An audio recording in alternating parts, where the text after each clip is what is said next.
మిత్రులకు నా నమస్సుమాంజలి. నేను మీ doctor Subhash, acupuncture and chirotherapy centre Tarnaka నుంచి. ఫ్రెండ్స్, నేను ఈరోజు మీకు మోకాళ్ళ నొప్పి గురించి చెప్పే ప్రయత్నం చేస్తాను. అసలు మోకాళ్ళ నొప్పి ఎందుకు వస్తుంది, రాకుండా మనము ఎలాంటి జాగ్రత్త తీసుకోవచ్చు, వచ్చిన తర్వాత మనము దాని నుంచి ఏ రకంగా మనము బయటపడవచ్చు, మన థెరపీస్ ఏ విధంగా హెల్ప్ చేస్తాయి, తర్వాత ఆ ప్రాబ్లంకి సంబంధించిన డైట్, తదితర విషయాల గురించి తెలుసుకునే ప్రయత్నం చేద్దాం. ఈరోజు మోకాళ్ళ నొప్పి అనేది ఒక సర్వసాధారణమైన సమస్య అయ్యింది. ఆల్మోస్ట్ ప్రతి ఇంట్లో మనం చూస్తున్నాం. ఒకప్పుడు ఏజ్ పైబడిన వాళ్ళకే ఎముకల సమస్యలు వచ్చేటివి. బట్ ఈ రోజుల్లో సీన్ మారింది.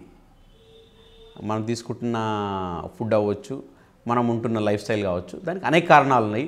సో చాలా ఎర్లీ ఏజ్లో కూడా నీ పెయిన్ వస్తున్న పేషెంట్స్ని మనం చూస్తూ ఉన్నాం. చాలా ఎర్లీ ఏజ్లో కూడా నీ పెయిన్ పేషెంట్స్ని చూస్తూ ఉన్నాను.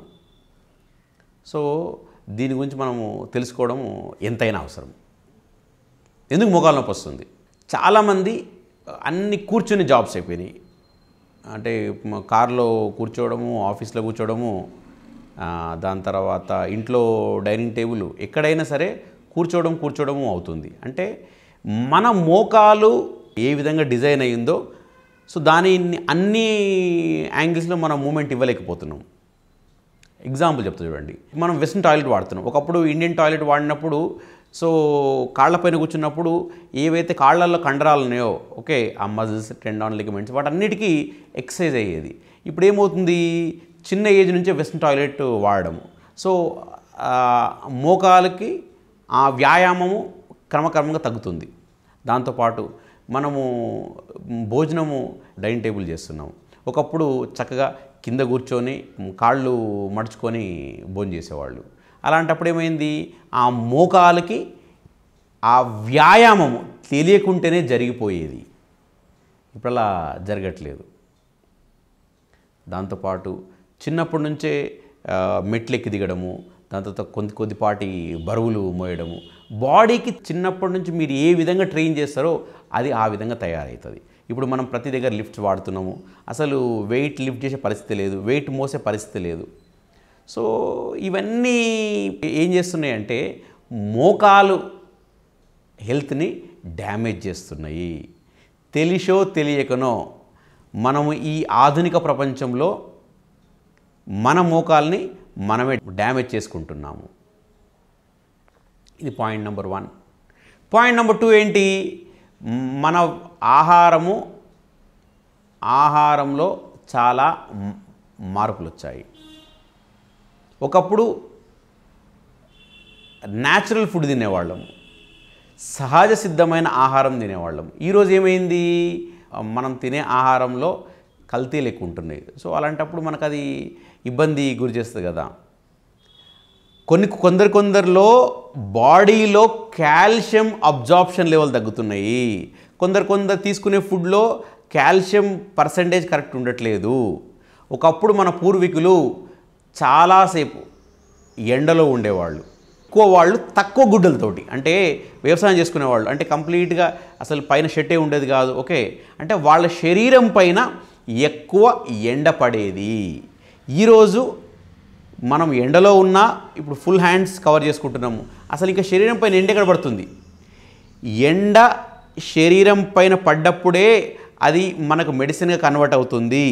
అంతేగాని ఫుల్ క్లాతింగ్ వేసుకొని ఎండలో ఎంతసేపు ఉన్నా మీకు మీ ఒళ్ళు వేడవుతుంది, చెమట వస్తుంది తప్ప ఆ సన్లైట్ మీకు మెడిసిన్గా కన్వర్ట్ అవ్వదు. ఇది రెండవ కారణము. సో దాంతోపాటు ఏమైనా ఇప్పుడు మనం తీసుకునే ఫుడ్లు అన్నిట్లో ఓకే అడల్ట్రేషన్, అంత కల్తీ. చాలామందికి ఉన్న ఒక మిస్కన్సెప్షన్ ఏంటంటే పాలు ఆరోగ్యానికి చాలా మంచివి అని. మిత్రులారా, నాకు కాంట్రవర్సీ క్రియేట్ చేయాలన్న నా సంకల్పం కాదు. కాకపోతే ఇప్పుడున్న లేటెస్ట్ డేటా ప్రకారంగా, చైనా స్టడీ డైట్ ప్రకారంగా, విగాన్ ఏవైతే వేరే కంట్రీస్ చాలా ఫేమస్ ఉందో ఓకే, దాని ప్రకారంగా మిల్క్ ఈజ్ నాట్ గుడ్, రా మిల్క్ ఈజ్ నాట్ గుడ్. నాకు మంచిగా అనిపించింది, నేను 10 మంది మీద పేషెంట్స్ మీద చేసింది నా స్టూడెంట్స్ ద్వారా చేయిస్తుంది మీతో షేర్ చేస్తున్నాను. ఏ ఎముకల సమస్యలకైనా పాలు మంచివి కావు. The milk produced by cow or buffalo is meant for its offspring. జంతువు పాలు దాని బిడ్డ గురించి తయారు చేసినాయి, మన గురించి తయారు చేసినాయి కావు. అది ఆవైనా గేదైనా సరే. సో మిల్క్కి ప్రత్యామ్నాయం మన మార్గాలు ఎంచుకోవాలి. నట్ మిల్క్ ఎంచుకోవాలి, లేదంటే మీరు మిల్లెట్స్ నుంచి మిల్క్ క్రియేట్ చేయడము, కొబ్బరి పాలు, అట్లా మీరు రకరకాలుగా మిల్క్ ఈరోజు ప్రత్యామ్నాయ మార్గాలు మనకు అందుబాటులో ఉన్నాయి. సో మిల్క్ని ఆ విధంగా మీరు తీసుకోవాలి. కాబట్టి మిల్క్ తీసుకోవడం సరైంది కాదు. ఈరోజు మనం ఏం చేస్తున్నాము, ప్యాకెట్ మిల్క్ తీసుకుంటున్నాము. ఇంకా ప్యాకెట్ మిల్క్ గురించి కల్తీల గురించి నేను చెప్పాల్సిన పని లేదు, మీకే దాని మీద ఇంకా బెటర్ నాలెడ్జ్ ఉంది. ఎందుకంటే రోజు ఒక న్యూస్ వింటున్నాము, యూరియా నుంచి మిల్క్ తయారు చేస్తున్నారు, సర్ఫ్ నుంచి మిల్క్ తయారు చేస్తున్నారు, అట్లా తదితర విషయాలు వింటూనే ఉన్నాము.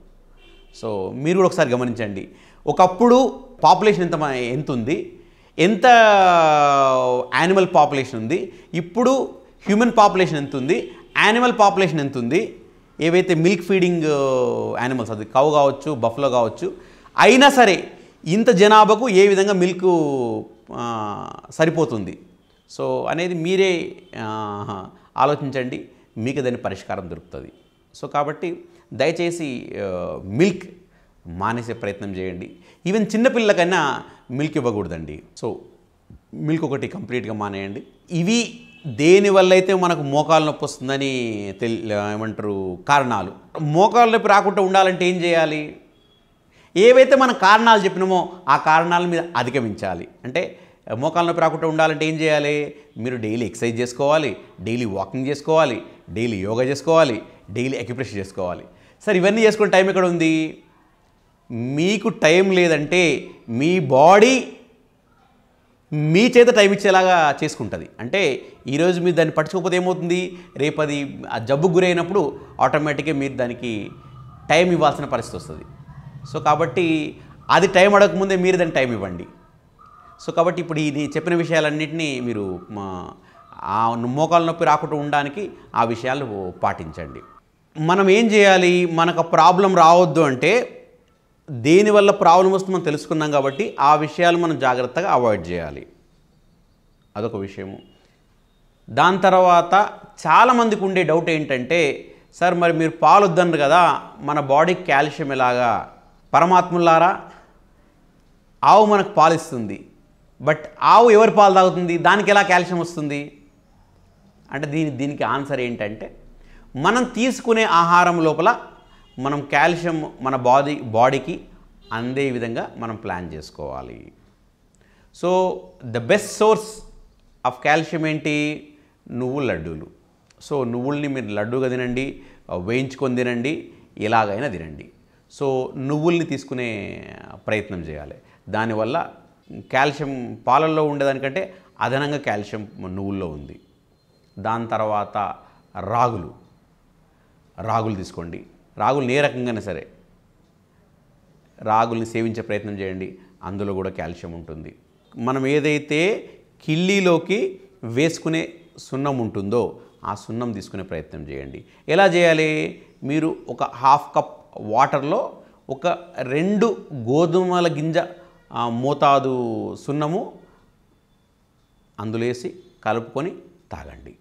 ఎవరైతే కిడ్నీ స్టోన్స్ ఉన్నాయో వాళ్ళు మాత్రమే ఈ సున్నము టిప్పు చేయకూడదు. మిగతా ఈ నువ్వులు తీసుకోవడము లేకపోతే రాగులు తీసుకోవడము అవి చేయొచ్చు, వాటి వల్ల ఏ ఇబ్బంది లేదు. సో ఇది కాల్షియం ఇంటేక్ గురించి. దాని తర్వాత మరి మనకు ఈ ఆధునిక యుగంలో మనకు సన్లైట్ బెనిఫిట్ రావాలంటే ఏం చేయాలి? సూర్యోదయంగా అప్పుడు అవ్వనివ్వండి, సూర్యాస్త టైం అవ్వనివ్వండి, ఆ టైంలో మనము తక్కువ గుడ్డలతోటి, అంటే ఇప్పుడు మగవాళ్ళు అనుకోండి జస్ట్ షార్ట్ వేసుకోనో లేకపోతే లుంగి కట్టుకోవడం, కంప్లీట్గా సన్కి ఎక్స్పోజ్ అవ్వడం. సో ఒక 10 నిమిషాలు బోర్లో పడుకోండి, వెళ్ళకలు పడుకోండి, అట్లాగా. లేదు మీకు పడుకునే అవకాశం లేదు, చైర్లో కూర్చోండి, ఒక 10 నిమిషాలు ఫ్రంట్ పోర్షన్ సన్ తగిలేటట్టు, ఒక 10 నిమిషాలు బ్యాక్ పోర్షన్ సన్ తగిలేటట్టు, అట్లాగా డైలీ ఒక 20 minutes to half an hour సన్లో కూర్చునే ప్రయత్నం చేయండి. ఇంకా ఏదైతే అవయవము రోగానికి గురైందో, మనము మోకాళ్ళ నొప్పి గురించి మాట్లాడుకుంటున్నాము. సో ఆ మోకాళ్ళను సన్కి ఎక్స్పోజ్ అయ్యేటట్టు ప్లాన్ చేయండి. సో అలాగా మీ బాడీలో ఏదైతే సన్లైట్ నుంచి రావాల్సిన బెనిఫిట్ రావాలో అది మీకు వస్తుంది. తర్వాత చిన్నపాటి వ్యాయామం చేసే ప్రయత్నం చేయండి. ఈ ప్రాబ్లం తగ్గించుకోవడానికి మన వైద్యంలో, అక్యుప్రెషర్ వైద్యంలో బ్రహ్మాండమైన పాయింట్స్ ఉన్నాయి. జనరల్గా ఎవరికైనా ప్రాబ్లం ఎలా ఉంటుంది? స్టేజ్ 1, స్టేజ్ 2, స్టేజ్ 3 ఉంటుంది. ఓకే, స్టేజ్ 1, స్టేజ్ 2లో ఉన్న ప్రాబ్లమ్స్ని మనం సునాయాసంగా తగ్గించుకోవచ్చు. స్టేజ్ 3 ఉన్నప్పుడే చాలా ఇబ్బంది అయ్యే అవకాశం ఉంటుంది. అంటే మరీ బాగా మోకాళ్ళు అరిగిపోయి ఓకేనా వాళ్ళు వంకర నడుస్తున్నారు, అలాంటి సందర్భంలోనే మనకు ఇబ్బంది అయ్యే అవకాశం ఉంటుంది. అది కాకుండా స్టేజ్ 1, స్టేజ్ 2 ఉందనుకోండి, మనము ఎటువంటి ఆపరేషన్ లేకుండా మన దగ్గరున్న అక్యుపంక్చర్, అక్యుప్రెషర్, నీ అలైన్మెంట్ టెక్నిక్స్ ఏవైతే కైరోప్రాక్టిక్ థెరపీ ఉందో, లేదంటే ఆస్టియోపతి థెరపీ ఉందో, ఓకే, ఎక్సర్సైజ్ థెరపీ ఉందో, వీటి ద్వారా మళ్ళీ మన అక్యుప్రెషర్, అక్యుపంక్చర్ ఇంకా అవసరం అనుకుంటే హర్బల్ సప్లిమెంట్స్ ద్వారా మనం ఆ ప్రాబ్లం నుంచి బయటపడడానికి ఖచ్చితమైన దారి ఉంది. మోకాళ్ళ నొప్పులు వస్తే కేవలము ఆపరేషనే పరిష్కారము అనడానికి లేదు మిత్రులారా. ఎస్, ప్రాబ్లము నీ చాలా డ్యామేజ్ అయింది, ప్రాబ్లం సివియర్గా ఉంది, అలాంటప్పుడు మాత్రమే మనం ఆపరేషన్ గురించి ఆలోచించాల్సిన అవసరం ఉంటుంది. అది కాకుండా ప్రాబ్లం సివియర్గా లేదు, మరి అంత ఇబ్బందిగా లేదు, అలాంటప్పుడు ఖచ్చితంగా మన ఈ వైద్యాలని పాటించవచ్చు. అట్లా ఎంతోమంది సర్జరీ అన్న వాళ్ళను, సర్జరీకి ప్రిపేర్ అయిన వాళ్ళను మన వైద్యం ద్వారా మనం మోకాళ్ళ నొప్పి తగ్గే సందర్భాలు ఉన్నాయి. ఈరోజు హ్యాపీగా వాళ్ళ జీవన విధానాన్ని కొనసాగిస్తున్నారు, వాళ్ళు హ్యాపీగా ఉన్నారు.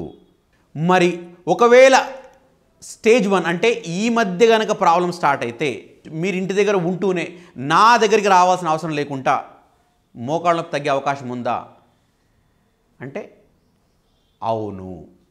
నేను చెప్పిన సూచనలు ఖచ్చితంగా పాటించి ఇప్పుడు నేను చెప్పబోయే అక్యుప్రెషర్ పాయింట్స్ కనుక మీరు చేసినట్టయితే స్టేజ్ 1 అంటే ఏంటి? ప్రాబ్లం స్టార్ట్ అయ్యి కొన్ని నెలల్లో మా అంటే ఒక సంవత్సరమో అలా ఉన్నప్పుడు ఖచ్చితంగా నేను చెప్పే పాయింట్స్ మీకు హెల్ప్ చేస్తాయి. అదే ప్రాబ్లం స్టార్ట్ అయ్యి ఒక 4 సంవత్సరాలు 5 సంవత్సరాలు అయింది అన్నప్పుడు మీరు అక్యుప్రెషర్, అక్యుపంక్చర్ ఎక్స్పర్ట్ని కలిసి వాళ్ళ ద్వారా వైద్యం తీసుకోవడము మేలు. ఎందుకంటే ప్రాబ్లం ఎక్కువైంది కాబట్టి ఇప్పుడు నేను చెప్పబోయే పాయింట్స్ మీకు హెల్ప్ అవ్వకపోవచ్చు. ఎవరికైతే ప్రాబ్లం రీసెంట్గా స్టార్ట్ అయిందో, స్టేజ్ 1లో ఉందో, నేను చెప్పిన సూచనలతో పాటు ఇప్పుడు నేను చెప్పబోయే పాయింట్స్ పాటించండి, ఖచ్చితంగా తగ్గుతుంది. పాయింట్ నెంబర్ 1, ఒకవేళ లెఫ్ట్ మోకాళ్ళలో ప్రాబ్లం ఉందనుకోండి, మీరేం చేయండి? ఎడమ మధ్యవేల్ని తీసుకోండి. ఎడమ మధ్యవేల్ని, ఈ మధ్యవేల్లో కూడా మధ్య జాయింట్, ఈ జాయింట్ మీరేం చేయాలి? ఆయిలో కోల్డ్ క్రీమ్ పూసుకొని ఇలా ఇలా ఇలా మర్దన చేయండి. ఇలా ఇలా ఇలా ఇలా మర్దన చేయండి.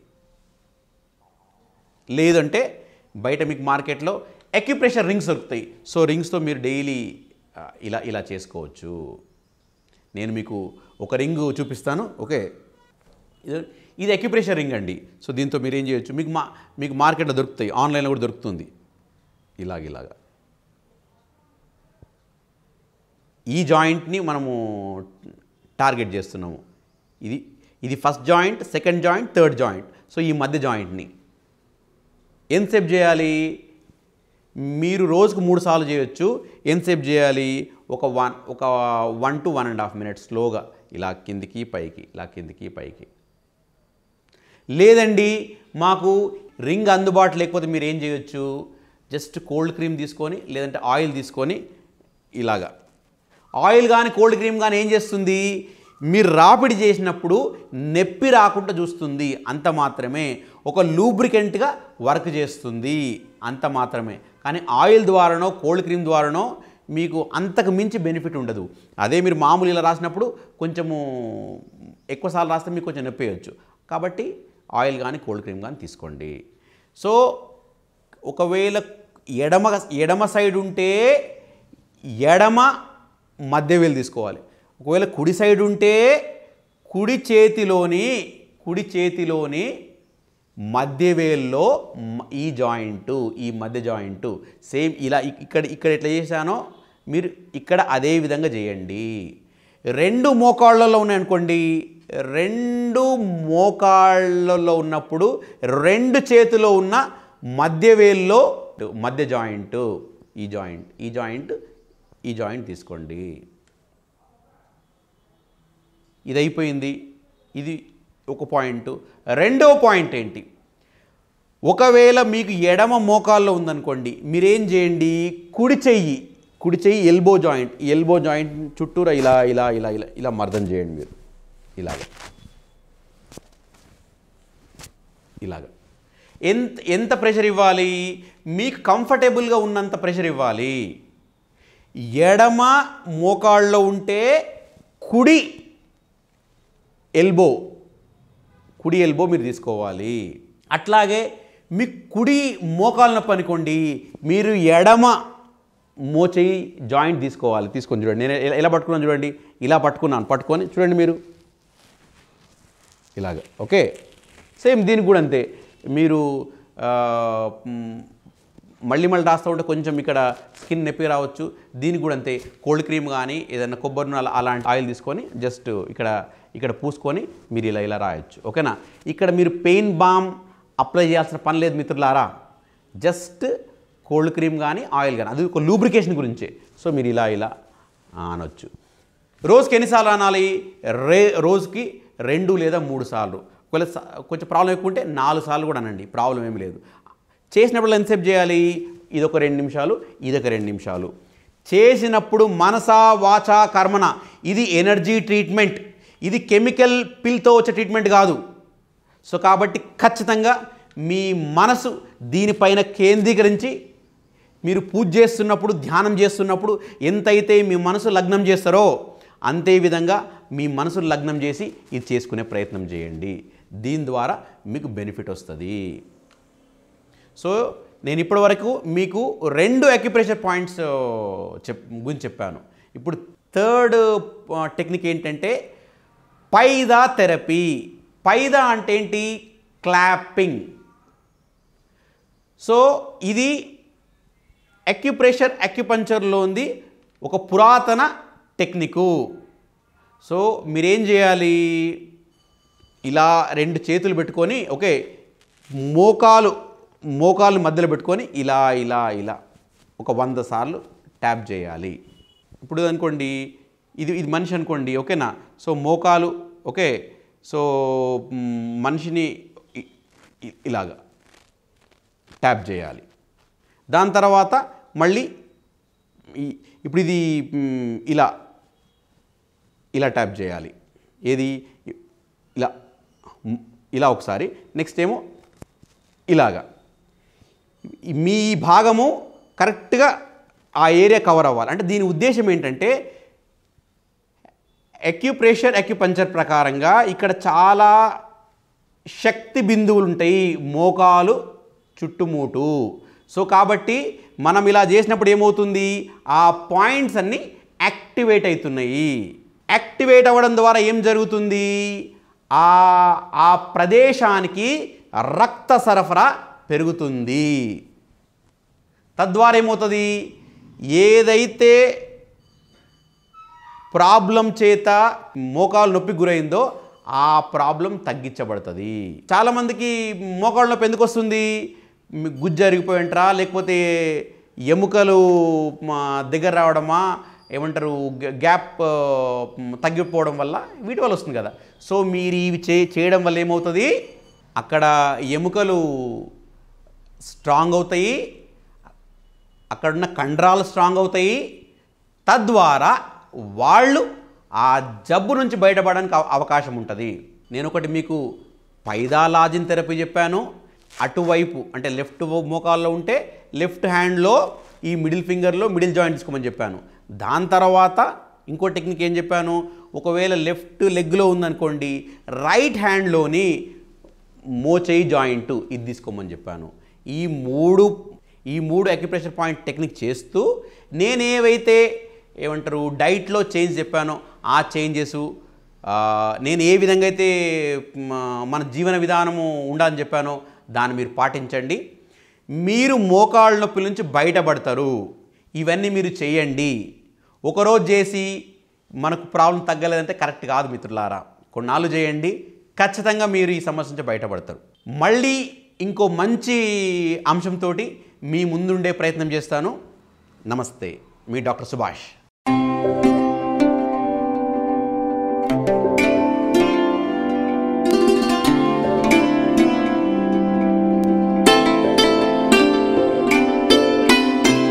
ఒకవేళ మెండొప్పు ఉందనుకోండి, మీరు ఏం చేయాలి? ఇప్పుడు నేను అక్యుప్రెషర్ పాయింట్ చెప్తాను, వాటిని మీరు జాగ్రత్తగా తెలుసుకునే ప్రయత్నం చేయండి. సో మీరు ఈ సమస్య నుంచి బయటపడతారు. సో మీరు ఏం చేయాలి? ఇలా ఒక పెన్సిల్ తీసుకోండి. ఒక పెన్సిల్ తీసుకొని ఎటువైపు అయితే మీకు ప్రాబ్లం ఉందో అటువైపు బొటనవేలు తీసుకోండి. బొటనవేలు తీసుకొని ఇదిగోండి, మీకు కనిపిస్తుందా? ఈ రెండు జాయింట్స్ మధ్యలో, అంటే ఈ జాయింట్ ఈ మధ్య ఏరియా ఏంటి? మనకు మెడ నొప్పి తగ్గడానికి ఇక్కడ అనేక అక్యుప్రెషర్ పాయింట్స్ ఉంటాయి.